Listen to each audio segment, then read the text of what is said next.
ನಮಸ್ಕಾರ. 30 ಜಿಲ್ಲೆ 30 ಸುದ್ದಿಗೆ ಸ್ವಾಗತ. ನಾನು ರಾಮ್ ಬಡ್ಗೇರ್. ಈಗ ಒಂದೊಂದೇ ಸುದ್ದಿಗಳನ್ನು ನೋಡ್ತಾ ಹೋಗೋಣ. ಧರ್ಮಸ್ಥಳದಲ್ಲಿ ಶವ ಹೂತಿಟ್ಟ ಪ್ರಕರಣದ ತನಿಖೆ ತೀವ್ರಗತಿಯಲ್ಲಿ ಸಾಗಿದೆ. ದೂರುದಾರ ಚಿನ್ನಯ್ಯನನ್ನ ಎಸ್ಐಟಿ ಬಂಧಿಸಿ ಸುದೀರ್ಘ ವಿಚಾರಣೆ ನಡೆಸಿತು. ಇದೀಗ ಚಿನ್ನಯ್ಯ ಶಿವಮೊಗ್ಗ ಜೈಲಿನಲ್ಲಿದ್ದಾನೆ. ಚಿನ್ನಯ್ಯ ದೂರು ದಾಖಲಿಸುವ ಮುನ್ನ ಮಾಡಿದ ಕೆಲ ವಿಡಿಯೋಗಳು ಈಗ ಭಾರಿ ಸದ್ದು ಮಾಡ್ತಾ ಇದೆ. ಇದೀಗ ಚಿನ್ನಯ್ಯನ 2 ಹಾಗೂ 3ನೇ ವಿಡಿಯೋ ರಿಲೀಸ್ ಆಗಿದೆ. ಮಹೇಶ್ ತಿಮರೋಡಿ ಮನೆಗೆ ಪತ್ನಿ ಜೊತೆ ಭೇಟಿ ಕೊಟ್ಟಿದ್ದ ಚಿನ್ನಯ್ಯ ಶವಗಳ ಹೂತಿಟ್ಟ ಬಗ್ಗೆ ಮಾತನಾಡಿದ್ದ ವಿಡಿಯೋಗಳು ಈಗ ರಿಲೀಸ್ ಮಾಡಲಾಗಿದೆ. ಕಲ್ಲಲ್ಲಿ ಬೀರಿದ್ದಾರೆ ಎಲ್ಲರಿಗೆ. ಕಲ್ಲಲ್ಲಿ ಬರೋದು ಲಾಸ್ಟ್ ಸ್ವಾಮಿಗಳಿಗೆ ಕೋಪ ಆಗಿ ಒಬ್ಬ ಅಯ್ಯಪ್ಪ ಶಾಸನಗಳು ಮತ್ತೆ ಸ್ವಾಮಿಗಳೆಲ್ಲ ಸರಿ ಆಗಿದ್ದಾರೆ. ಅಯ್ಯಪ್ಪನವರು ಎಲ್ಲ ಸೇರಿಬಿಟ್ಟಲ್ಲ, ಕಲ್ಲು ತಗೊಂಡು ಹೊಡೆದು ಎಲ್ಲ ಅದು 3 ಹೋಟ್ಲಿದೆ, ಕಾಡಿಗೆ ಹೊಡಿದ್ದಾರೆ. ರೂಮ್ನವರೆಲ್ಲ ಚೆಲ್ಲಬಲ್ಲಿಯಾಗಿ ಕಾಡಿಗೆ ಹೊಡಿದ್ದೇವೆ. ಮತ್ತೆ ಅಷ್ಟು ಪಕ್ಕ ಅಲ್ಲಿ ಧರ್ಮಸ್ಥಳಕ್ಕೆ ಫೋನ್ ಮಾಡಿ ಹೇಳಿ ದ್ವಾರದಲ್ಲಿ ಪೊಲೀಸ್ನವರನ್ನು ನಿಲ್ಲಿಸಿ ಇವರು ಎಡ್ಡೆಯವರಿಗೆ ಕಂಪ್ಲೇಂಟ್ ಮಾಡ್ಲಿಕ್ಕೆ ಬಿಡ್ಲೇ ಇಲ್ಲ. ಅಲ್ಲೇ ಹೊರಗೆ ಓಡಿಸಿ, ಅಲ್ಲಿಂದ ಓಡಿಸಿ ಒಳಗೆ ಅಯ್ಯಪ್ಪನವರು ಒಳಗೆ ಬಿಡಲಿಲ್ಲ. ಅಲ್ಲಿ ಗೋಮಠ ಬೆಟ್ಟದಿಂದ ಗೋಮಠ ಬೆಟ್ಟ ಟರ್ನ್ ಅಲ್ಲಿ ಕೆಳಗೆ ಒಂದು ಬರ್ತದೆ. ಈ ಕಡೆ ಪಾಂಬಳಕ್ಕೆ ಒಂದು ಮನದಾರಿ, ಈ ಕಡೆ ಪಾಂಬಳದಿಂದ ಮೇಲೆ ಅದೇ ದಾರಿ ಇಲ್ಲಿ ಹತ್ತಿರಕ್ಕೆ ಬರ್ತದೆ. ಈ ಸೆಂಟ್ರಲ್ ಪ್ಲೇಸ್ ಅಲ್ಲಿ ಒಂದು ಯಾರ್ ರೋಡ್ ಇದೆ, ಹೋಗ್ತಾ ಒಂದಿದೆ. ಆಚೆಯಿಂದ ಬರುವಾಗ ಫಸ್ಟ್ ಯಾರ್ ರೋಡ್ ಹತ್ರ ಕೆಳಗಡೆ ಈಗ ಪ್ಲೇಸ್ ಇದೆ. ಆ ಪ್ಲೇಸಿನಲ್ಲಿ ಏನಿಲ್ಲದೆ ನಾನು ಊತಾಕಿದ್ದು 70 ಜನ 75 ಏನಾದಷ್ಟು ಊತಾಕಿದೆ. ಅದು ಸ್ಮಶಾನ ಅಲ್ಲ, ಅದು ಸ್ಮಶಾನ ಅಲ್ಲ. ಆದ್ರೆ ನನ್ನನ್ನು ಅಲ್ಲಿ ಅಲ್ಲಿ ಗಾಡಿ ಇದೆ, ತರಕಾರಿ ತಳ್ಕೊಂಡು ಹೋಗುದು. ಬಸ್ ಸ್ಟ್ಯಾಂಡಿನಿಂದ ತರಕಾರಿ ತಳ್ಕೊಂಡು ಹೋಗೋ ಗಾಡಿ, ಆ ಗಾಡಿಯಲ್ಲೆಲ್ಲ ಏನವನ್ನ. ರಾಯಚೂರಿನಲ್ಲಿ ಹೋಟೆಲ್ಗಳಿಗೆ ಹೋಗೋ ಮುನ್ನ ಎಚ್ಚರ ವಹಿಸಬೇಕು. ಸ್ನ್ಯಾಕ್ಸ್, ನಾನ್ ವೆಜ್ ತಿನಿಸು ಮಾಡೋದಕ್ಕೆ ಬಣ್ಣಗಳನ್ನು ಬಳಸುವುದು ಪತ್ತೆಯಾಗಿದೆ. ಆಹಾರ ಕಲಬೆರಕೆ, ಕಲರ್ಗಳ ಬಳಕೆ, ರಾಸಾಯನಿಕಗಳ ಬಳಕೆ ಆರೋಪ ಕೇಳಿಬಂದ ಹಿನ್ನೆಲೆ ನಗರದ ಬಸ್ ನಿಲ್ದಾಣ ಹಾಗೂ ರೈಲ್ವೆ ಸ್ಟೇಷನ್ ಸುತ್ತಮುತ್ತ ದಾಳಿ ನಡೆಸಲಾಗಿದೆ. ಎಸಿ ಗಜಾನನ ಬಾಳೆ ಹಾಗೂ ತಹಶೀಲ್ದಾರ್ ನೇತೃತ್ವದಲ್ಲಿ 20ಕ್ಕೂ ಹೆಚ್ಚು hotel, bar and restaurant, franchise tree ಅಂಗಡಿಗಳ ಮೇಲೆ ದಾಳಿ ನಡೆದಿದೆ. ದಾಳಿ ವೇಳೆ ಬಣ್ಣ ಬಣ್ಣದ ಕಬಾಬ್, ಕಲರ್ ತಿನಿಸು ನೋಡಿ ಅಧಿಕಾರಿಗಳೇ ಶಾಕ್ ಆಗಿದ್ದಾರೆ. ಕಲಬೆರಕೆ ಮಾಡಿದ ಆಹಾರ ಪದಾರ್ಥಗಳನ್ನು ಅಧಿಕಾರಿಗಳು ಸ್ಯಾಂಪಲ್ ಸಂಗ್ರಹಿಸಿದ್ದು ನಿಯಮ ಉಲ್ಲಂಘನೆ ಮಾಡಿದ ಹೋಟೆಲ್ ಮಾಲೀಕರಿಗೆ ದಂಡ ಹಾಕಿ ಎಚ್ಚರಿಕೆ ಕೊಟ್ಟಿದ್ದಾರೆ.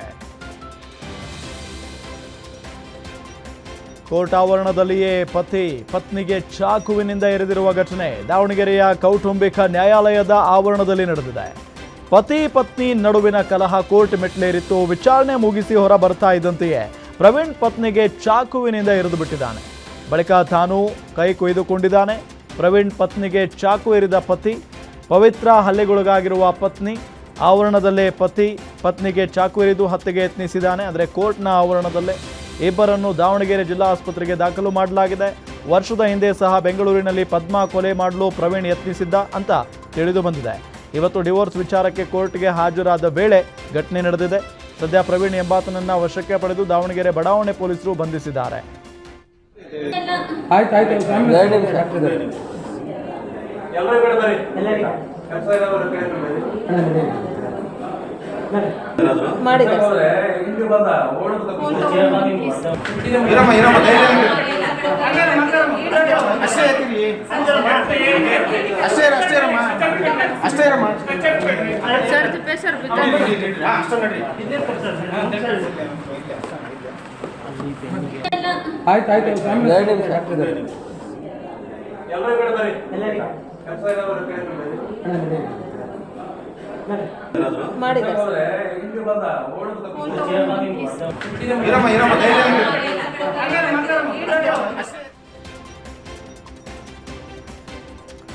ವ್ಯಾಪಾರ ಪೈಪೋಟಿಗಾಗಿ ಪಕ್ಕದ ಬಟ್ಟೆ ಅಂಗಡಿ ಮಾಲೀಕನ ಕೊಲೆಗೆ ಸುಪಾರಿ ನೀಡಿದ ಘಟನೆ ನೆಲಮಂಗಲದಲ್ಲಿ ನಡೆದಿದೆ. ಸುಪಾರಿ ಕೊಟ್ಟಿದ್ದ ಟೆಕ್ಸ್ಟೈಲ್ಸ್ ಮಾಲೀಕನನ್ನ ಬಾಗಲಗುಂಟೆ ಠಾಣೆ ಪೊಲೀಸರು ಬಂಧಿಸಿದ್ದಾರೆ. ಮುದ್ದಣ್ಣ ಲೇಔಟ್ ನಿವಾಸಿ ವೇನರಾಮ್ ಬಂಧಿತ ಆರೋಪಿ. ಅಂಗಡಿ ಪಕ್ಕದಲ್ಲಿ ಆರೋಪಿ ವೇನರಾಮ್ ಹೈ ಫ್ಯಾಷನ್ ಬಟ್ಟೆ ಅಂಗಡಿ ಇಟ್ಟುಕೊಂಡಿದ್ದ.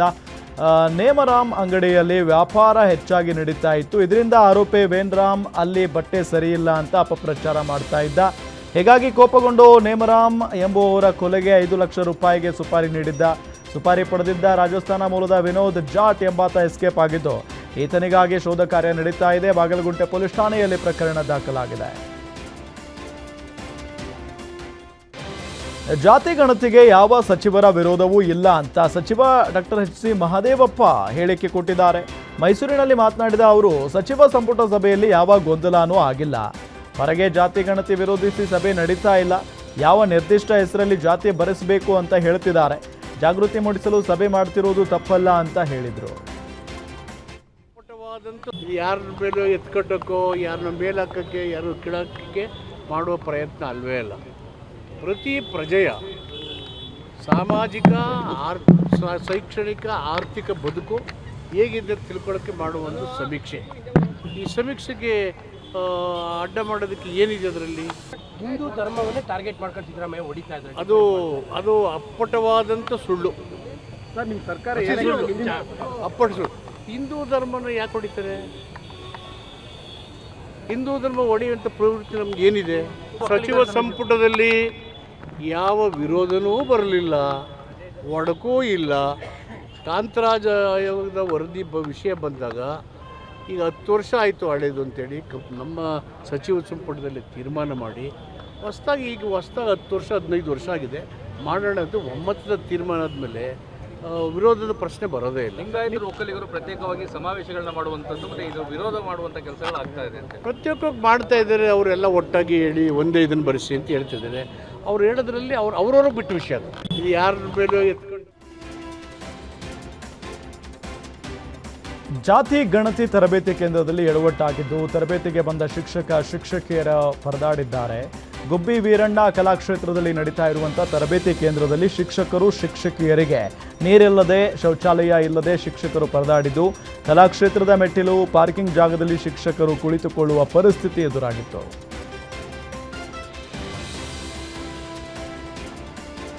ಮಲೆನಾಡಲ್ಲಿ 2 ಗುಂಪುಗಳ ನಡುವೆ ಮಾರಾಮಾರಿ ನಡೆದಿದೆ. ಹಳೆ ವೈಷಮ್ಯದ ಹಿನ್ನೆಲೆ ವೀಲ್ ಅಲೈನ್ಮೆಂಟ್ ಅಂಗಡಿಗೆ ನುಗ್ಗಿ ಮನಸೋ ಇಚ್ಛೆ ಥಳಿಸಿರುವ ಘಟನೆ ಚಿಕ್ಕಮಗಳೂರು ಜಿಲ್ಲೆ ಕೊಪ್ಪ ಪಟ್ಟಣದಲ್ಲಿ ನಡೆದಿದೆ. ತೌಸೀಫ್ ಎಂಬ ಯುವಕನ ತಲೆಗೆ ಕಬ್ಬಿಣದ ರಾಡ್ನಿಂದ ಹೊಡೆದಿದ್ದಾರೆ. ಕೊಪ್ಪ ಪಟ್ಟಣದ ಸುಬಾನ್ ಎಂಬಾತ ಹಲ್ಲೆ ಮಾಡಿದ್ದು, ಹಲ್ಲೆಯ ದೃಶ್ಯ ಅಂಗಡಿಯ ಸಿಸಿಟಿವಿಯಲ್ಲಿ ಸೆರೆಯಾಗಿದೆ.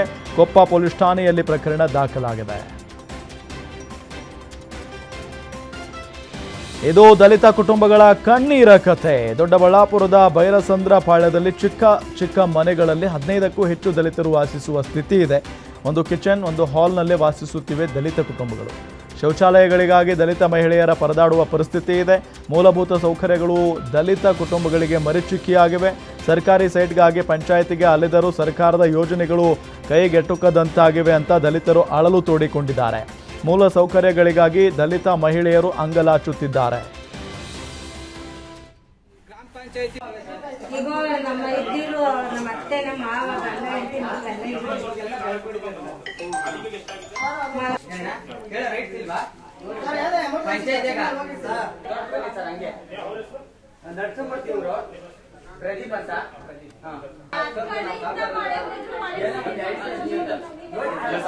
ನೀವು ಎಲ್ಲ ರಾಜ್ಯಾದ್ಯಂತ ಬಿತ್ತರಿಸಿ ಇವ್ರಿಗೆ ಆದಷ್ಟು ಬೇಗ ನಿವೇಶನ ಮತ್ತೆ ಯಾವುದು ಇದು ಮಾಡ್ದಂಗೆ ದಯಮಾಡಿ ಇತ್ತ ಪಂಚಾಯತಿ ಇರ್ಬೋದು, ಇನ್ಯಾರಾದ್ರೂ ಮಾತಾಡ್ಬೋದಾ? ಗ್ರಾಮ ಪಂಚಾಯತಿ ಮೆಂಬರ್ ಆಗ್ಲಿ, ಜಿಲ್ಲಾ ಪಂಚಾಯತಿ ಮೆಂಬರ್ ಆಗ್ಲಿ, ತಾಲೂಕ್ ಲೀಡರ್ಗಳೆಲ್ಲ ಒಂದಾಗ್ತಿವಿ. ಅವ್ರಿಗೆ ಇಲ್ಲೇ ಪಂಚಾಯತ್ ನಮ್ಗೆ ಹಿಂಗ್ ಜಾಗ ಇಲ್ಲ, ಮನೆ ಕಟ್ಕೊಳಕ್ಕೆ ಹಿಂಗೆ ಜಾಗ ಕೊಡ್ಸ್ರಿ ಅಂತ ಪಂಚಾಯತಿ PDO ಸರ್ಗೂ ಹೇಳಿದೀವಿ, MLAಗೂ ಹೇಳಿದೀವಿ, ಎಲ್ಲಾರ್ಗು ಇನ್ಫಾರ್ಮ್ ಮಾಡಿದೀವಿ. ಆದ್ರೆ ಅವ್ರು ಯಾರು ತಲೆನೇ ಕೆಡಿಸ್ಕೊಂತ ಇಲ್ಲ. ಬರ್ತಾರೆ, ಓಟ್ ಕೇಳಕ್ಕೆ ದುಡ್ಡು ಕೊಡ್ತಾರೆ, ಹೋಗ್ತಾರೆ. ಇದು ಹಿಂಗೆ ಮುಂದ್ವರ್ಕೊಂಡು ಇಷ್ಟು ವರ್ಷಕ್ಕೆ ಬಂದೈತಿ. ಚಿಕ್ಕ ಮಕ್ಳವೆ ಸರ್, ನಾವ್ ಎಲ್ಗ್ ಹೋಗ್ಬೇಕು? ಒಂದ್ ಸ್ನಾನ ಮಾಡಕ್ ಜಾಗ ಇಲ್ಲ, ಬಾತ್ರೂಮ್ಗೆ ಹೋಗಕ್ ಜಾಗ ಇಲ್ಲ. ಮನೆಗೆ ಏನಿಲ್ಲ ಅಂದ್ರೂ ಒಂದ್ 5-6 ಜನ ಮಲ್ಕೊಂತಾರೆ. ಗಂಡ ಹೆಂಡತಿ ಎಲ್ಲಿ ಮನಿಕೊಬೇಕು, ಮಕ್ಕಳನ್ನ ಮಂಡ್ಯದಲ್ಲಿ ಪುಡಿ ರೌಡಿಗಳ ಅಟ್ಟಹಾಸ ಮಿತಿ ಮೀರಿದೆ. ಮೀಸೆ ಚಿಗುರದ ಪುಡಿ ರೌಡಿಗಳಿಂದ ಯುವಕನ ಮೇಲೆ ಡೆಡ್ಲಿ ಅಟ್ಯಾಕ್ ನಡೆದಿದೆ. ಕಿಡಿಗೇಡಿಗಳು ಅಟ್ಟಾಡಿಸಿಕೊಂಡು ಮನಸೋ ಇಚ್ಛೆ ಹಲ್ಲೆ ನಡೆಸಿದ್ದು, ಪುಂಡರ ಅಟ್ಟಹಾಸಕ್ಕೆ ಜನರು ಬೆಚ್ಚಿ ಬಿದ್ದಿದ್ದಾರೆ. ಪುಡಿ ರೌಡಿಗಳು ಮಾರಕಾಸ್ತ್ರ ಹಿಡಿದು ಹಲ್ಲೆ ನಡೆಸಿದ ಭೀಕರ ದೃಶ್ಯ ಸಿಸಿ ಕ್ಯಾಮೆರಾದಲ್ಲಿ ಸೆರೆಯಾಗಿದೆ. ಹಾಲಹಳ್ಳಿ ಗ್ರಾಮದ ಶ್ರವಣ್ ಹಲ್ಲೆಗೊಳಗಾದ ಯುವಕ. ಸದ್ಯ ದುಷ್ಕರ್ಮಿಗಳ ಸೆರೆಗೆ ಪೊಲೀಸರು ಬಲೆ ಬೀಸಿದ್ದಾರೆ. ಮಂಡ್ಯ ಪೂರ್ವ ಪೊಲೀಸ್ ಠಾಣೆಯಲ್ಲಿ ಪ್ರಕರಣ ದಾಖಲಾಗಿದೆ. ಪೌರ ಕಾರ್ಮಿಕ ವಿಷ ಕುಡಿದು ಆತ್ಮಹತ್ಯೆಗೆ ಯತ್ನಿಸಿರುವ ಘಟನೆ ಧಾರವಾಡದಲ್ಲಿ ನಡೆದಿದೆ. ಧಾರವಾಡದ 17ನೇ ವಾರ್ಡ್ನಲ್ಲಿ ಕೆಲಸ ಮಾಡ್ತಾ ಇದ್ದ ಕೃಷ್ಣ ಸರ್ಕಾರ ಕೊಡ್ತಾ ಇರೋ ಸಂಬಳ ಕೈಗೆ ಸೇರ್ತಾ ಇಲ್ಲ ಅಂತ ಗುತ್ತಿಗೆದಾರನ ವಿರುದ್ಧ ಆರೋಪಿಸಿದ್ದಾನೆ. ಸರ್ಕಾರ 18,000 ಸಂಬಳ ಕೊಟ್ಟರೆ ಈತನ ಕೈ ಸೇರೋದು 8,000 ಮಾತ್ರ. ಆದರೆ ಗುತ್ತಿಗೆದಾರ ಪ್ರತಿ ತಿಂಗಳು 10,000 ತೆಗೆದುಕೊಳ್ತಾ ಇದ್ದಾನೆ. ಇದರಿಂದ ಮನನೊಂದು ಆತ್ಮಹತ್ಯೆಗೆ ಯತ್ನಿಸಿದ್ದು ಕಿಮ್ಸ್ ಆಸ್ಪತ್ರೆಯಲ್ಲಿ ಕೃಷ್ಣನಿಗೆ ಚಿಕಿತ್ಸೆ ಮುಂದುವರೆದಿದೆ. ಎಲ್ಲರಿಗೂ ಅಧಿಕಾರಿಗಳಿಗೆ ಹೇಳಿದ್ರು, ಯಾರು ಕೇರ್ಲೆಸ್ ಮಾಡೋದಿಲ್ಲ. ನನಗೆ ಸಾವು ಕಾರಣ ಕೃಷ್ಣ ಅರ್ವಿಡ, ನನಗೆ ಅಧಿಕಾರ ಎಲ್ಲರಿಗೂ ಹೇಳಿದ್ವಿ, ಭಾಳ ಹೇಳಿದ್ವಿ, ಭಾಳ ದುಃಖಪಟ್ಟಿನ. ಯಾರು ನನ್ನ ಅರ್ಥನೇ ಅರ್ಥ ಆಗತ್ತಿಲ್ಲ. ನನ್ನ ಸಾವು ಕಾರಣ ಕೃಷ್ಣ ಅರ್ವಿಡ. ನಾನು ಎಲ್ಲ ಅಧಿಕಾರಿಗಳಿಗೆ ಹೇಳಿದ್ದೀವಿ, ಎಲ್ಲರಿಗೂ ಹೇಳಿದ್ದೀವಿ, ಯಾರು ಸಂಬಂಧಪಟ್ಟಿದ್ದವ್ರು ಯಾರು ಕೇರ್ಲೆಸ್ ಮಾಡಾಕತ್ತಾರೆ. ನಾನು ಕೊಡೋದು ನನ್ನ ಸಾವು ಕಾರಣ ಕೃಷ್ಣ ಅರ್ವಿಡ. ನನ್ನ ಪಗಾರ ನಟಿಗೆಲ್ಲ ಏನಿಲ್ಲ.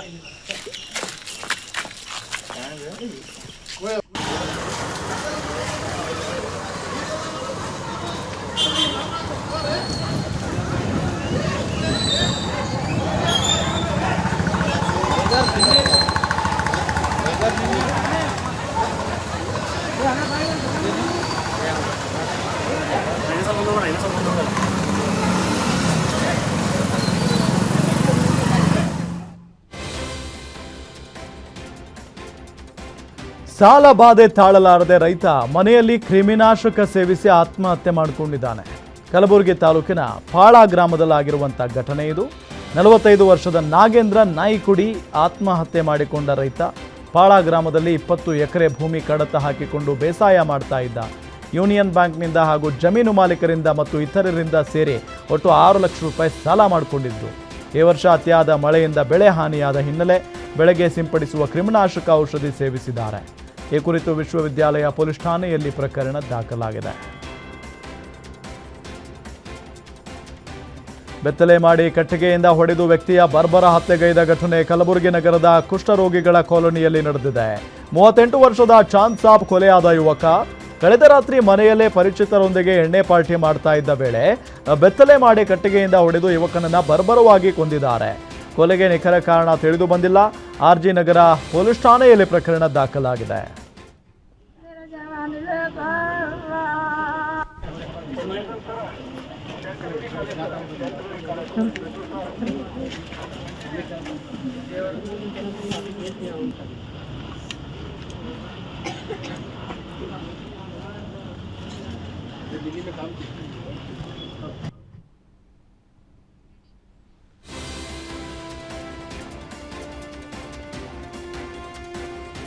ಅನಧಿಕೃತವಾಗಿ ಬಂಧನದಲ್ಲಿರಿಸಿ 2 ದಿನ ನಿರಂತರ ಹಲ್ಲೆ ನಡೆಸಿದ್ದಾರೆ ಅಂತ ಬೀದರ್ನ ಮಾರ್ಕೆಟ್ ಠಾಣೆ ಪೊಲೀಸರ ವಿರುದ್ಧ ಆಟೋ ಚಾಲಕ ಆಸಿಫ್ ಆರೋಪ ಮಾಡಿದ್ದಾರೆ. ಮನೆಯಲ್ಲಿ 2 ದಿನ ಬೆಲ್ಟ್ ಹಾಗೂ ಕಟ್ಟಿಗೆಯಿಂದ ಹಲ್ಲೆ ನಡೆಸಿದ್ದಾರೆ. 20 ದಿನದ ಒಳಗೆ 50,000 ರೂಪಾಯಿ ಹಣ ನೀಡಬೇಕು ಅಂತ ಧಮಕಿ ಹಾಕಿದ್ದಾರೆ. ಅದಲ್ಲದೆ ಯಾವುದೇ ದೂರು ದಾಖಲಾಗದೆ ನನ್ನನ್ನು ಬೆತ್ತಲೆ ಮಾಡಿ ಹೊಡೆದಿದ್ದಾರೆ. ಬಂಗಾರದ ಬಗ್ಗೆ ನನಗೇನು ಗೊತ್ತಿಲ್ಲ ಅಂತ ಆಟೋ ಚಾಲಕ ಅಳಲು ತೋಡಿಕೊಂಡಿದ್ದಾರೆ. ಹಲ್ಲೆ ಮಾಡಿದ ಪೊಲೀಸರ ವಿರುದ್ಧ ಎಸ್ಪಿಗೆ ದೂರು ನೀಡಲು ಮುಂದಾಗಿದ್ದಾರೆ. ಚಡ್ಡಿ ಗ್ಯಾಂಗ್ ಆಯಿತು. ಇದೀಗ ಬ್ಲ್ಯಾಕ್ ಆ್ಯಂಡ್ ವೈಟ್ ಗ್ಯಾಂಗ್ ಏರಿಯಾಗಳಿಗೆ ಎಂಟ್ರಿ ಕೊಟ್ಟಿದ್ದು. ವೈಟ್ ಬಟ್ಟೆ ಬ್ಲ್ಯಾಕ್ ಬಟ್ಟೆ ಧರಿಸಿ ಬಡಾವಣೆಗೆ ಖದೀಮರು ಬಂದಿದ್ದಾರೆ. ದೊಡ್ಡಬಳ್ಳಾಪುರ ನಗರಕ್ಕೆ ಹೊಂದಿಕೊಂಡಿರೋ ನಿಜ್ಗಲ್ ಬಡಾವಣೆಯಲ್ಲಿ ಘಟನೆ ನಡೆದಿದೆ. ಮನೆಗಳಿಗೆ ನುಗ್ಗಿ ಕಳ್ಳತನ ಮಾಡಲು ಗ್ಯಾಂಗ್ ಯತ್ನಿಸಿದ್ದು ನಂತರ ಸಿಸಿಟಿವಿ ನೋಡಿ ಪರಾರಿಯಾಗಿದ್ದಾರೆ. ಬಡಾವಣೆಯ ಮನೆಯೊಂದರಲ್ಲಿ ಯಾರೂ ಇಲ್ಲದನ್ನು ನೋಡಿ 150 ಗ್ರಾಂ ಚಿನ್ನ ಕಳುವು ಮಾಡಿ ಮತ್ತೊಂದು ಮನೆಯಲ್ಲಿ ಲಾಂಗ್ ಮಚ್ಚು ಹಿಡಿದು ಖದೀಮರು ಕಳ್ಳತನಕ್ಕೆ ಯತ್ನಿಸಿದ್ದಾರೆ. ದೊಡ್ಡಬಳ್ಳಾಪುರ ಗ್ರಾಮಾಂತರ ಪೊಲೀಸ್ ಠಾಣಾ ವ್ಯಾಪ್ತಿಯಲ್ಲಿ ಪ್ರಕರಣ ದಾಖಲಾಗಿದೆ. ರಾಜ್ಯದಲ್ಲಿ ಇದೇ 22ರಿಂದ ಜಾತಿ ಗಣತಿ ಪ್ರಾರಂಭ ಆಗುವ ಹಿನ್ನೆಲೆ ಹುಬ್ಬಳ್ಳಿಯ ಲಿಂಗರಾಜನಗರದಲ್ಲಿ ಪಂಚಮಸಾಲಿ ಪೀಠದ ವಚನಾನಂದ ಸ್ವಾಮೀಜಿ ಮನೆ ಮನೆಗೆ ತೆರಳಿ ಕರಪತ್ರ ಅಂಟಿಸಿ ಸಮುದಾಯದ ಜನರಲ್ಲಿ ಜಾಗೃತಿ ಮೂಡಿಸಿದ್ರು. ಈ ವೇಳೆ ಮಾತನಾಡಿದ ಅವರು, ಜಾತಿ ಸಮೀಕ್ಷೆ ಮುಂದೂಡಬೇಕು ಅನ್ನೋದು ನಮ್ಮ ನಿಲುವು. ಜಾತಿ ಗಣತಿಯಲ್ಲಿ ಸಾಕಷ್ಟು ದೋಷಗಳಿದ್ದಾವೆ. ಈ ಹಿಂದೆ ನಡೆಸಿದ್ದ ಕಾಂತರಾಜ್ ಆಯೋಗ ವರದಿ ವೈಜ್ಞಾನಿಕವಾಗಿದೆ ಅಂತ ಹೇಳಲಾಗಿದೆ. ಆದ್ದರಿಂದ ಇಷ್ಟೊಂದು ಅರ್ಜೆಂಟ್ನಲ್ಲಿ ಯಾಕೆ ಸಮೀಕ್ಷೆ ಮಾಡ್ತಾ ಇದ್ದೀರಿ ಅಂತ ಸರ್ಕಾರವನ್ನು ಪ್ರಶ್ನಿಸಿದ್ದಾರೆ.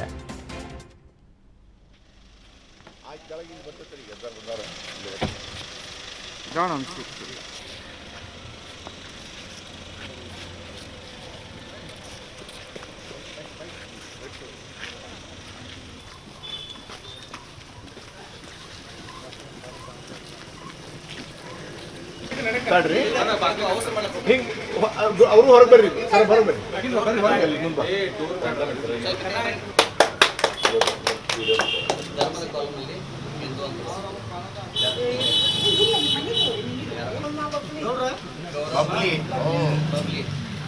ನೋಡಿ ಈ ಸಮೀಕ್ಷಕರು ಬಂದಾಗ ಏನಂತ ಕೇಳ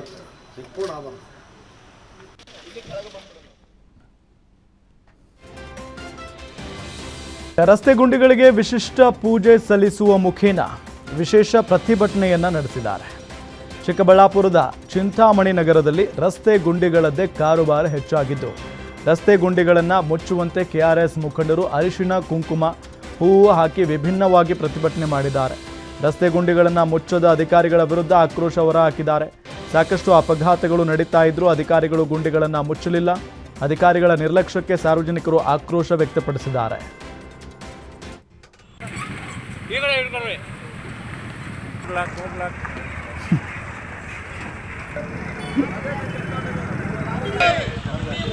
ಯೋಗ್ಯತೆ ಇಲ್ಲದ ಅಧಿಕಾರಿಗಳಿಗೆ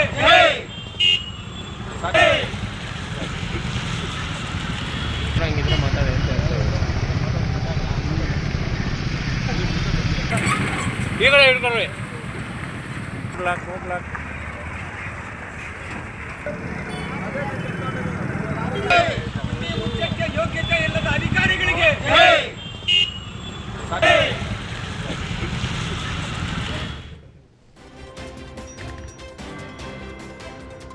ಮಲೆನಾಡು ಶಿವಮೊಗ್ಗದಲ್ಲಿ ಕಾಡಾನೆ ಹಾವಳಿ ಮುಂದುವರೆದಿದ್ದು ರೈತರ ತೋಟ ಜಮೀನಿಗೆ ನುಗ್ಗಿ ಬೆಳೆ ನಾಶ ಮಾಡಿದೆ. ಕಳೆದ ಕೆಲ ತಿಂಗಳಿಂದ ನಿರಂತರವಾಗಿ ಕಾಡಾನೆ ದಾಳಿ ನಡೆಸಿದೆ. ಜಿಎಂ ವೀರಭದ್ರಪ್ಪ ಎಂಬ ರೈತರ ಜಮೀನಿನಲ್ಲಿ ಜೋಳದ ಬೆಳೆಯನ್ನ ತಿಂದು ತುಳಿದು ನಾಶ ಮಾಡಿದೆ. ಕಳೆದ ವಾರವಷ್ಟೇ ರಾಜೇಶ್ ಎಂಬುವರ ಜಮೀನಿಗೆ ಕಾಡಾನೆಗಳು ನುಗ್ಗಿ ಅಡಿಕೆ ಬಾಳೆ ಬೆಳೆಯನ್ನ ನಾಶ ಮಾಡಿದ್ದವು. ಅರಣ್ಯ ಇಲಾಖೆ ವಿರುದ್ಧ ಗ್ರಾಮಸ್ಥರು ಆಕ್ರೋಶ ಹೊರಹಾಕಿದ್ದಾರೆ. ಕಾಡಾನೆಗಳನ್ನು ಭದ್ರಾ ಅಭಯಾರಣ್ಯಕ್ಕೆ ವಾಪಸ್ ಕಳುಹಿಸುವಂತೆ ಗ್ರಾಮಸ್ಥರು ಆಗ್ರಹಿಸಿದ್ದಾರೆ. ಚಿಕ್ಕಬಳ್ಳಾಪುರ ಜಿಲ್ಲೆ ಗುಡಿಬಂಡೆ ತಾಲೂಕಿನ ತಿಲಕುಂಟಹಳ್ಳಿ ಕೆರೆಯಲ್ಲಿ ಓರ್ವ ವ್ಯಕ್ತಿಯ ಶವ ಪತ್ತೆಯಾಗಿದೆ. ಮೃತ ವ್ಯಕ್ತಿಯನ್ನ ವಿಜಯಪುರ ಗ್ರಾಮದ ನಿವಾಸಿ ಟಿಪ್ಪರ್ ಲಾರಿ ಚಾಲಕ ನವೀನ್ ಅಂತ ಗುರುತಿಸಲಾಗಿದೆ. ಅನುಮಾನಾಸ್ಪದವಾಗಿ ಕೆರೆ ನೀರಿನಲ್ಲಿ ಶವ ತೇಲಿದ್ದು ಕಂಡುಬಂದಿದ್ದು, ನವೀನ್ ಆಕಸ್ಮಿಕವಾಗಿ ಕೆರೆಗೆ ಬಿದ್ದು ಸಾವನ್ನಪ್ಪಿದಾನೋ ಅಥವಾ ಕೊಲೆಯೋ ಅನ್ನೋ ಅನುಮಾನ ವ್ಯಕ್ತವಾಗಿದೆ. ಸ್ಥಳಕ್ಕೆ ಪೆರೇಸಂದ್ರ ಠಾಣೆ ಪೊಲೀಸರು ಭೇಟಿ ನೀಡಿ ಪರಿಶೀಲನೆ ನಡೆಸಿದ್ದಾರೆ.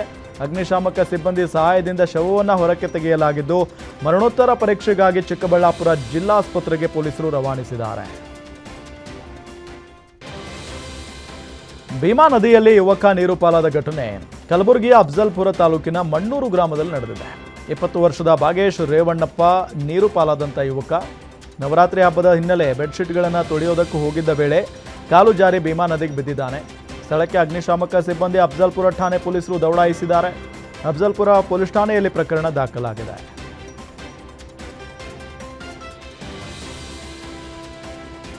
ಹೆದ್ದಾರಿಯಲ್ಲಿ ಕೆಎಸ್ಆರ್ಟಿಸಿ ಬಸ್ ಬ್ರೇಕ್ ಫೇಲ್ ಆಗಿ ಸರಣಿ ಅಪಘಾತ ಸಂಭವಿಸಿದ್ದು, ಮಂಡ್ಯದ ಭಾರತಿ ನಗರದ ಬಳಿಯ ಮದ್ದೂರು ಮಳವಳ್ಳಿ ರಸ್ತೆಯಲ್ಲಿ ಘಟನೆ ನಡೆದಿದೆ. ಬಸ್ನಿಂದಾಗಿ ಹೆದ್ದಾರಿಯಲ್ಲಿ ಎತ್ತಿನ ಗಾಡಿ, ಕಾರ್, ಬೈಕ್, ಬಸ್ ಡಿಕ್ಕಿಯಾಗಿದೆ. ಬೈಕ್ನಲ್ಲಿದ್ದಂಥ ಓರ್ವ ವ್ಯಕ್ತಿ ಸೇರಿ 2 ಮಕ್ಕಳು ಗಾಯಗೊಂಡಿದ್ದಾರೆ. ಅದೃಷ್ಟವಶಾತ್ ಪ್ರಾಣಾಪಾಯದಿಂದ ಪಾರಾಗಿದ್ದಾರೆ. ಕೆಎಂ ದೊಡ್ಡಿ ಪೊಲೀಸ್ ಠಾಣೆಯಲ್ಲಿ ಪ್ರಕರಣ ದಾಖಲಾಗಿದೆ.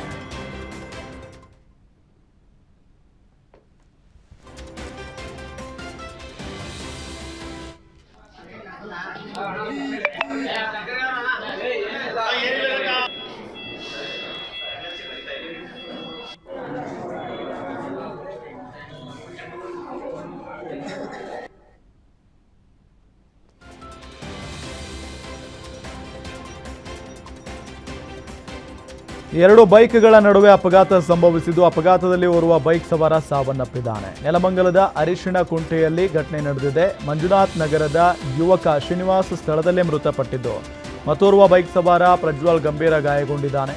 ಗಾಯಗೊಂಡ ಬೈಕ್ ಸವಾರನಿಗೆ ಆಸ್ಪತ್ರೆಯಲ್ಲಿ ಚಿಕಿತ್ಸೆ ಮುಂದುವರೆದಿದ್ದು, ನೆಲಮಂಗಲ ಸಂಚಾರಿ ಪೊಲೀಸ್ ಠಾಣೆಯಲ್ಲಿ ಪ್ರಕರಣ ದಾಖಲಾಗಿದೆ. ಕೋಲಾರದ ಶ್ರೀನಿವಾಸಪುರ ಪಟ್ಟಣದ ನಂಬಿಹಳ್ಳಿ ಸರ್ಕಲ್ನಲ್ಲಿ ಕಳೆದ ರಾತ್ರಿ ಸುರಿದ ಮಳೆಗೆ ಬೃಹತ್ ಗಾತ್ರದ ಮರ ಉರುಳಿ ಬಿದ್ದಿದೆ. ಘಟನೆಯಲ್ಲಿ ಮರದಡಿ ನಿಂತಿದ್ದ ಒಂದು ಆಟೋ ಜಖಮಾಗಿದ್ದು, 4 ವಿದ್ಯುತ್ ಕಂಬಗಳು ಮುರಿದು ಬಿದ್ದಿವೆ. ಅದೃಷ್ಟವಶಾತ್ ಯಾವುದೇ ಪ್ರಾಣಾಪಾಯ ಸಂಭವಿಸಿಲ್ಲ. ಅರಣ್ಯ ಇಲಾಖೆ ಸಿಬ್ಬಂದಿ ಹಾಗೂ ಪುರಸಭೆ ಸಿಬ್ಬಂದಿಯಿಂದ ಮರ ತೆರವುಗೊಳಿಸುವ ಕಾರ್ಯ ನಡೆದಿದೆ. ಈ ಸಂಬಂಧ ಶ್ರೀನಿವಾಸಪುರ ಪೊಲೀಸ್ ಠಾಣೆಯಲ್ಲಿ ಪ್ರಕರಣ ದಾಖಲಾಗಿದೆ.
ಕಲಬುರಗಿ ಜಿಲ್ಲೆಯಲ್ಲಿ ಧಾರಾಕಾರ ಮಳೆ ಮುಂದುವರೆದಿದ್ದು ಭೂಸನೂರು ಗ್ರಾಮದಲ್ಲಿ ಅವಾಂತರಗಳೇ ಸೃಷ್ಟಿಯಾಗಿದೆ. ಮಳೆಯ ಅಬ್ಬರಕ್ಕೆ ಭೋರ್ಗರೆದ ಹಳ್ಳ, ಮನೆ ದೇವಸ್ಥಾನಗಳಿಗೆ ಜಲ ದಿಗ್ಬಂಧನ ಉಂಟಾಗಿದ್ದು ಸಕ್ಕರೆ ಕಾರ್ಖಾನೆಗೂ ಮಳೆ ನೀರು ನುಗ್ಗಿದೆ. ಇತ್ತ ಮಹಾರಾಷ್ಟ್ರದಲ್ಲೂ ಮಳೆ ಹೆಚ್ಚಾಗಿದ್ದು ಅಮರ್ಜಾ ನದಿಗೆ ನೀರು ಹರಿದು ಬರ್ತಾ ಇದ್ದು ಅಮರ್ಜಾ ಡ್ಯಾಂನಿಂದ ನಿರಂತರವಾಗಿ ನೀರು ಬಿಡುಗಡೆ ಮಾಡಲಾಗಿದೆ. ನೀರು ಬಿಡುಗಡೆ ಪರಿಣಾಮ ಹಳ್ಳದ ಪಕ್ಕದ ಜಮೀನುಗಳು ಸಂಪೂರ್ಣವಾಗಿ ಜಲಾವೃತಗೊಂಡಿವೆ.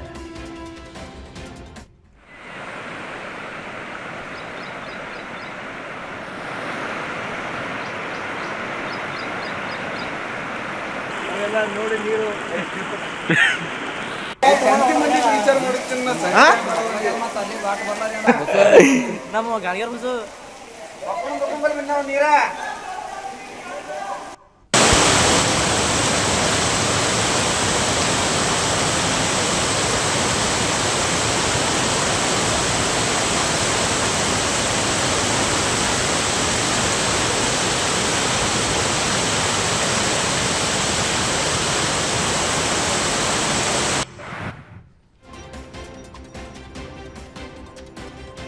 ಯಾದಗಿರಿಯಲ್ಲಿ ವರುಣಾರ್ ಭಟ್ಟ ಮುಂದುವರೆದಿದ್ದು ಮಳೆ ಅವಾಂತರಕ್ಕೆ ವಿದ್ಯಾರ್ಥಿ ಬಲಿಯಾಗಿದ್ದಾನೆ. ವಡಗೇರ ತಾಲೂಕಿನ ಬೀರನಕಲ್ ತಾಂಡಾದಲ್ಲಿ ಘಟನೆ ನಡೆದಿದೆ. 9 ವರ್ಷದ ಚೇತನ್ ಮೃತಪಟ್ಟ ವಿದ್ಯಾರ್ಥಿ ಬಹಿರ್ದೆಸೆಗೆ ಹೋಗಿ ಬರುವಂಥ ಸಂದರ್ಭದಲ್ಲಿ ಆಗಿರುವಂಥ ಘಟನೆ ಇದು. ಅದು ಕಾಲು ಜಾರಿ ಬಿದ್ದು ವಿದ್ಯಾರ್ಥಿ ಸಾವನ್ನಪ್ಪಿದ್ದಾನೆ. ವಡಗೇರ ಪೊಲೀಸ್ ಠಾಣೆಯಲ್ಲಿ ಕೇಸ್ ದಾಖಲಾಗಿದೆ. ದಲಿತ ಮಹಿಳೆಯರನ್ನ ಅಪಮಾನ ಮಾಡಿರುವ ಆರೋಪ ಕೇಳಿಬಂದ ಹಿನ್ನೆಲೆ ಮಂಡ್ಯದಲ್ಲಿ ಶಾಸಕ ಯತ್ನಾಳ್ ವಿರುದ್ಧ ಕತ್ತೆ ಚಳುವಳಿ ನಡೆಸಿದ್ದಾರೆ. ಶಾಸಕ ಬಸನಗೌಡ ಯತ್ನಾಳ್ ಹೇಳಿಕೆ ಖಂಡಿಸಿ ಮಂಡ್ಯದ ಸಂಜಯ್ ವೃತ್ತದಲ್ಲಿ ಪ್ರತಿಭಟನೆ ಮಾಡಿದ್ದಾರೆ. ಕತ್ತೆಯ ಮೇಲೆ ಶಾಸಕ ಯತ್ನಾಳ್ ಪ್ರತಿಕೃತಿ ಕೂರಿಸಿ ದಲಿತ ಸಂಘಟನೆಗಳು ಆಕ್ರೋಶ ಹೊರಹಾಕಿದ್ರು.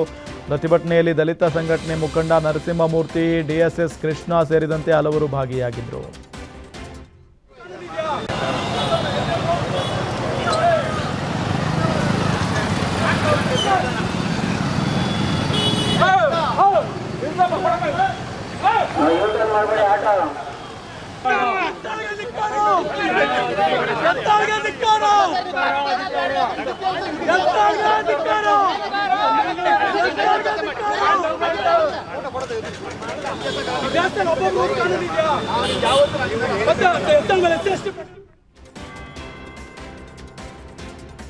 ಬಟ್ಟೆ ಅಂಗಡಿಗೆ ಬೆಂಕಿ ಬಿದ್ದು ಅಂಗಡಿ ಸುಟ್ಟು ಕರಕಲಾಗಿದೆ. ಕೋಲಾರ ನಗರದ ಎಂಜೆ ರಸ್ತೆಯಲ್ಲಿರುವ ಬಟ್ಟೆ ಅಂಗಡಿಯಲ್ಲಿ ಘಟನೆ ನಡೆದಿದೆ.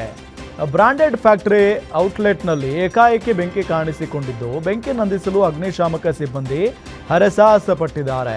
ಶಾರ್ಟ್ ಸರ್ಕ್ಯೂಟ್ನಿಂದ ಬೆಂಕಿ ಹೊತ್ತಿರುವ ಶಂಕೆ ವ್ಯಕ್ತಪಡಿಸಿದ್ದಾರೆ. ಕೋಲಾರ ನಗರ ಪೊಲೀಸ್ ಠಾಣೆಯಲ್ಲಿ ಪ್ರಕರಣ ದಾಖಲಾಗಿದೆ. ಕಲಬುರಗಿ ಜಿಲ್ಲೆಯ ಕಾಳಗಿ ತಾಲೂಕಿನ ರಟ್ಟಕಲ್ನ ರೇವಣ ಸಿದ್ದೇಶ್ವರ ದೇವಸ್ಥಾನದ ಹುಂಡಿಯಲ್ಲಿ 37.67 ಲಕ್ಷ ಹಣ ಕಾಣಿಕೆ ರೂಪದಲ್ಲಿ ಸಂಗ್ರಹವಾಗಿದೆ. ದೇವಸ್ಥಾನ ಸಮಿತಿ ಹಾಗೂ ಸಿಬ್ಬಂದಿ ಸಹಾಯದಿಂದ ಹುಂಡಿಯಲ್ಲಿ ಹಣ ಎಣಿಕೆ ಕಾರ್ಯ ನಡೆದಿದ್ದು ಎಣಿಕೆ ವೇಳೆ ಭಕ್ತರು ಹುಂಡಿಗೆ ಹಾಕಿದ 37,67,621 ರೂಪಾಯಿ ನಗದು, 35 ಗ್ರಾಂ ಬಂಗಾರ, 1,000 ಗ್ರಾಂ ಬೆಳ್ಳಿ ಸಂಗ್ರಹವಾಗಿದೆ. ನಗದು ಹಣವನ್ನು ರೇವಗ್ಗಿಯ ಕರ್ನಾಟಕ ಗ್ರಾಮೀಣ ಬ್ಯಾಂಕ್ನ ದೇವಸ್ಥಾನ ಖಾತೆಗೆ ಜಮಾ ಮಾಡಿದ್ದು ಬಂಗಾರ ಬೆಳ್ಳಿಯನ್ನು ದೇವಸ್ಥಾನ ಟ್ರೆಜರಿಯಲ್ಲಿ ಇಡಲಾಗಿದೆ. ಎಣಿಕೆಯಲ್ಲಿ ಪೊಲೀಸ್ ಸಿಬ್ಬಂದಿ, ಅಂಗನವಾಡಿ ಕಾರ್ಯಕರ್ತರು, ಗ್ರಾಮ ಲೆಕ್ಕಿಗರು, ಗ್ರಾಮ ಸಹಾಯಕರು, ದೇವಸ್ಥಾನ ಅರ್ಚಕರು, ಸಿಬ್ಬಂದಿ ಭಾಗಿಯಾಗಿದ್ದರು. ದಾವಣಗೆರೆಯಲ್ಲಿ ಹಿಂದೂ ಮಹಾಗಣಪತಿ ಅದ್ದೂರಿ ಶೋಭಾಯಾತ್ರೆ ಮೆರವಣಿಗೆ ನಡೆಯಿತು. ಶೋಭಾಯಾತ್ರೆಯಲ್ಲಿ ಗಣೇಶ ಮೂರ್ತಿ ಹೊತ್ತ ಟ್ರಾಕ್ಟರ್ ಚಾಲನೆ ಮಾಡಿ ಎಸ್ಪಿ ಉಮಾ ಪ್ರಶಾಂತ್ ಗಮನ ಸೆಳೆದ್ರು. ಡಿಜೆಗೆ ಅವಕಾಶ ಇರದ ಹಿನ್ನೆಲೆ ಮೆರವಣಿಗೆಯಲ್ಲಿ ವಿವಿಧ ಕಲಾ ತಂಡಗಳು ಭಾಗಿಯಾಗಿದ್ದವು. ದಾವಣಗೆರೆ ಹೈಸ್ಕೂಲ್ ಮೈದಾನದಿಂದ ಎವಿಕೆ ಕಾಲೇಜು ರಸ್ತೆ, ಡಾಕ್ಟರ್ ಬಿಆರ್ ಅಂಬೇಡ್ಕರ್ ವೃತ್ತ, ಜಯದೇವ ವೃತ್ತ, ಲಾಯರ್ ರಸ್ತೆ, ಪಿಬಿ ರಸ್ತೆ, ಸಂಗೊಳ್ಳಿ ರಾಯಣ್ಣ ವೃತ್ತ ಮಾರ್ಗವಾಗಿ ಶೋಭಾಯಾತ್ರೆ ತೆರಳಿದ್ರು. ಸ್ಥಳೀಯ ವಸ್ತುಗಳನ್ನು ಖರೀದಿ ಬಳಕೆ ಉತ್ತೇಜಿಸಿ ತುಮಕೂರಿನಲ್ಲಿ ಮೋದಿ ವಿಕಾಸ್ ಮ್ಯಾರಥಾನ್ ಏರ್ಪಡಿಸಿದ್ರು. ಬಿಜೆಪಿ ಶಾಸಕ ಜ್ಯೋತಿ ಗಣೇಶ್ ನೇತೃತ್ವದಲ್ಲಿ ವೋಕಲ್ ಫಾರ್ ಲೋಕಲ್ ಅಭಿಯಾನದ ಅಡಿ ಮ್ಯಾರಥಾನ್ ನಡೆಸಿದ್ರು. ಮ್ಯಾರಥಾನ್ ಕಾಲ್ನಡಿಗೆ ಯೂನಿವರ್ಸಿಟಿಯಿಂದ ಬಿಜಿಎಸ್ ಸರ್ಕಲ್ ಅಂಬೇಡ್ಕರ್ ಪ್ರತಿಮೆವರೆಗೆ ನಡೆಯಿತು. ಮ್ಯಾರಥಾನ್ ಮುಖೇನ ವಿದೇಶಿ ವಸ್ತುಗಳ ಬಳಕೆ ಕಡಿಮೆ ಮಾಡಿ ಸ್ಥಳೀಯ ವಸ್ತುಗಳ ಖರೀದಿಗೆ ಸಾರ್ವಜನಿಕರಲ್ಲಿ ಮನವಿ ಮಾಡಲಾಯಿತು. ಮದ್ದೂರಿನಲ್ಲಿ ಗಣೇಶನ ಗಲಭೆ ಪ್ರಕರಣದಿಂದ ಪೊಲೀಸ್ ಇಲಾಖೆ ಹಾಗೂ ಜಿಲ್ಲಾಡಳಿತ ಎಚ್ಚೆತ್ತುಕೊಂಡಿದೆ. ಸೂಕ್ಷ್ಮ ಪ್ರದೇಶವಾದ ಶ್ರೀರಂಗಪಟ್ಟಣದಲ್ಲಿ ಇವತ್ತು ಗಣೇಶನ ಮೆರವಣಿಗೆ ಹಿನ್ನೆಲೆ ಪಟ್ಟಣದಲ್ಲಿ ಭದ್ರತೆಗೆ 500ಕ್ಕೂ ಹೆಚ್ಚು ಪೊಲೀಸರನ್ನ ನಿಯೋಜನೆ ಮಾಡಲಾಗಿದೆ. ಇಂದು ಕಾಂಪೌಂಡ್ ಬಾಯ್ಸ್ ವತಿಯಿಂದ ಪ್ರತಿಷ್ಠಾಪಿಸಿದ್ದ ಗಣೇಶನ ವಿಸರ್ಜನೆ ಕಾರ್ಯಕ್ರಮ ಇರೋದ್ರಿಂದ ಟಿಪ್ಪುವಿನ ಜಾಮಿಯಾ ಮಸೀದಿ ಸುತ್ತಲೂ ಬ್ಯಾರಿಕೇಡ್ ಹಾಕಲಾಗಿತ್ತು. ಅಹಿತಕರ ಘಟನೆ ನಡೆಯದಂತೆ ಪೊಲೀಸರಿಂದ ಕಟ್ಟೆಚ್ಚರ ವಹಿಸಿದ್ದು ಪಟ್ಟಣದಲ್ಲಿ ಶಾಂತಿ ಸುವ್ಯವಸ್ಥೆ ಕಾಪಾಡಲು ಪೊಲೀಸರು ಮತ್ತು ಅರೆ ಸೇನಾ ಪಡೆಗಳ ಪಥಸಂಚಲನ ನಡೆಸಲಾಯಿತು. ಇದಿಷ್ಟು ಇವರೆಗಿನ ಪ್ರಮುಖ ಅಪ್ಡೇಟ್ಸ್. ನೋಡ್ತಾ ಇರಿ ಗ್ಯಾರಂಟಿ ನ್ಯೂಸ್, ಸುದ್ದಿ ಖಚಿತ, ನ್ಯಾಯ ನಿಶ್ಚಿತ.